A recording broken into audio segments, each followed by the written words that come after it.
ताज्या घडामोडींसाठी स्वानंद न्यूजला सबस्क्राइब करा आणि बेल आयकॉनवर क्लिक करा। दिल्लीत 13 जानेवारीपासून सुरू होणाऱ्या आंतरराष्ट्रीय खो खो स्पर्धेत बदलापूरच्या किशोर पाटील यांची आंतरराष्ट्रीय पंच म्हणून निवड झाली आहे। ठाणे जिल्ह्यातून निवड होणारे ते एकमेव पंच आहेत। किशोर पाटील हे मागील 20 वर्षांपासून राष्ट्रीय पंच म्हणून काम पाहत आहेत। दिल्लीतल्या आंतरराष्ट्रीय खो खो स्पर्धेत जगातील 13 देश सहभागी होणार आहेत। याआधी किशोर पाटील यांनी भारत नेपाळ खो खो स्पर्धेसाठी पंच म्हणून काम केलंय। एकेकाळी बदलापुरात खो खो खेळणारे खेळाडू हे राष्ट्रीय आणि आंतरराष्ट्रीय पातळीवर नावाजले होते। मात्र गेल्या काही काळात बदलापुरात खो खो खेळ काहीसा मागे पडला होता। मात्र आता किशोर पाटील यांची आंतरराष्ट्रीय स्पर्धेत पंच म्हणून निवड झाल्यानं खो खोचा सुवर्णकाळ पुन्हा येण्यास मदत होणार असून बदलापूर शहरातही खेळाडूंमध्ये खो खोची आवड निर्माण होऊ शकणार आहे।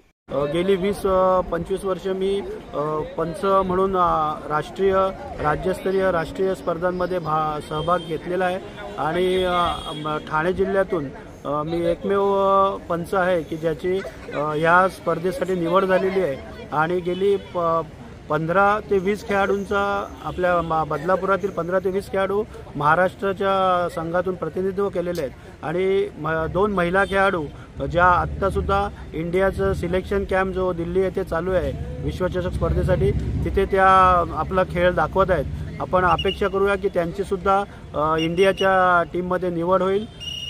निखिल चव्हाण, स्वानंद मीडिया, बदलापूर। ताज्या घडामोडींसाठी स्वानंद न्यूजला सबस्क्राइब करा आणि बेल आयकॉनवर क्लिक करा।